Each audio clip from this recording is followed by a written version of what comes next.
You know, there are actually 6 million documents. About 3 million are the ones that are going to be gone through by members of Congress behind closed doors. It has been 52 days and counting since that deadline to release all of the Epstein files. Just last week, the president told the country it's time to move on. But Epstein survivors insist, in an ad that was released during last night's Super Bowl, they will not.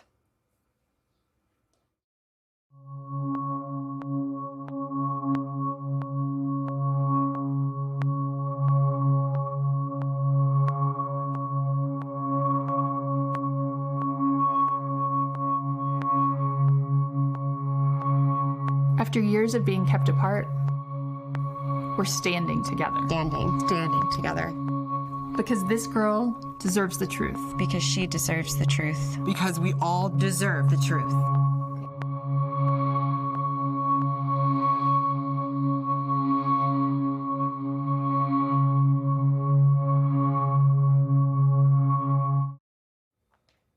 With me now, Epstein survivor Marina Lacerda. Thank you so much for being with us.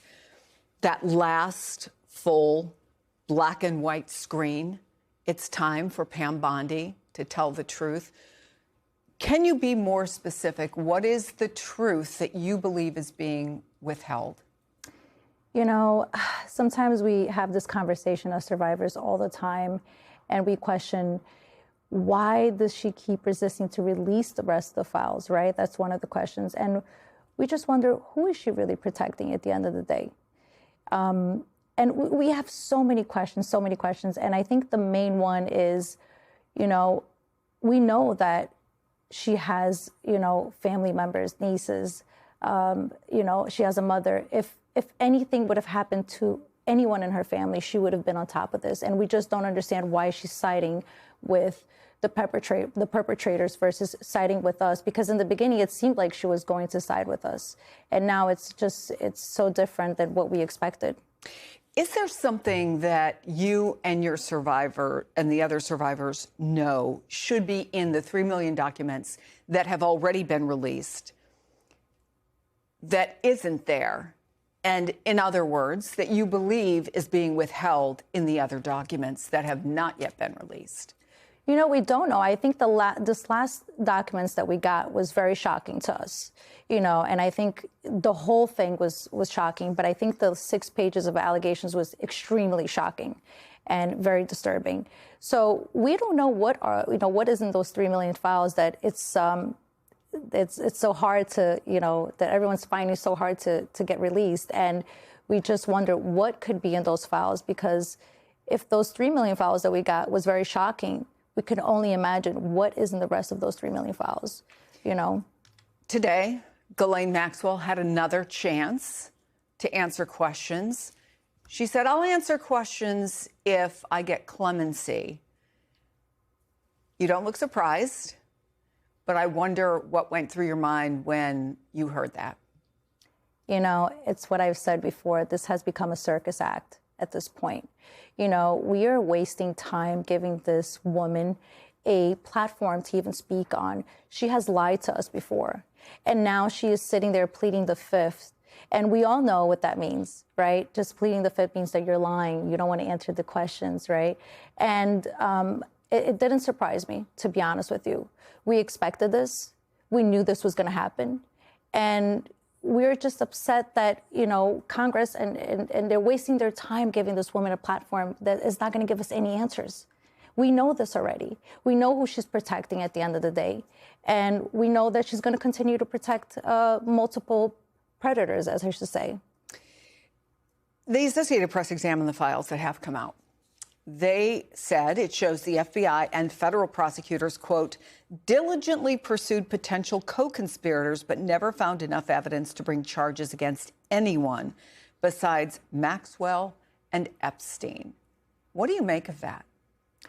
I make that, again, they're protecting the predators, they're protecting the administration, that we need to come to a conclusion here. We have some serious documents that not only have allegations, but we have proof there that these men have been involved. And I just don't understand why the DOJ cannot investigate. They were so easily to investigate us in the beginning of this Epstein scandal when the Epstein case first came out. Questioning your veracity. Exactly. Calling us a hoax, and then also investigating the fact that we were also, trying to say that we were perpetrators, right? And now that we do have these files out, and we do see that there are multiple men there that have committed this disgusting crimes and pedophilia and done so many things.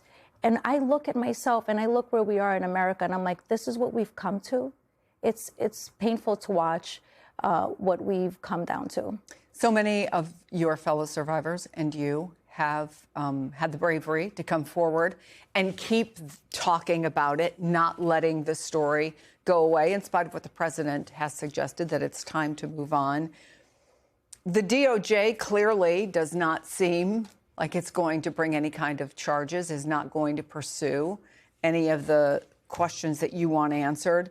So at what point, or are you getting near the point where you and fellow survivors would be willing to name names? As Tom Massie has said, he would be willing. There are other members of Congress, women, who have said they would go on the floor of the House with your permissions to name names.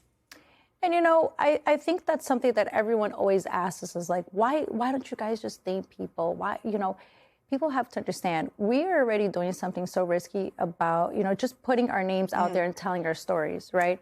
And then when we start naming people, it becomes very serious.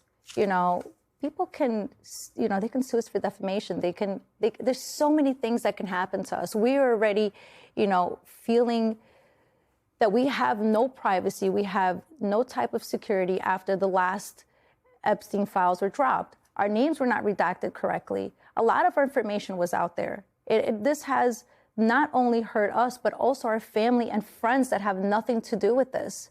So we are scared. We are very scared. This is something that, I think not only myself, but all the survivors, we worry about what will happen next if these 3 million other files do get released. Will they be properly redacted? In the correct way, we need transparency. And this is something that DOJ keeps, I guess they just don't understand their job. This is their job. It is to give us the American people. And to be honest with you, it's the whole world right now. The whole world is waiting for this. And I think it's time that we do this the correct way. And I just can't understand why the DOJ, I think they just have one simple job here, is to redact our names and to give us transparency. And I think they have failed us not once, but twice.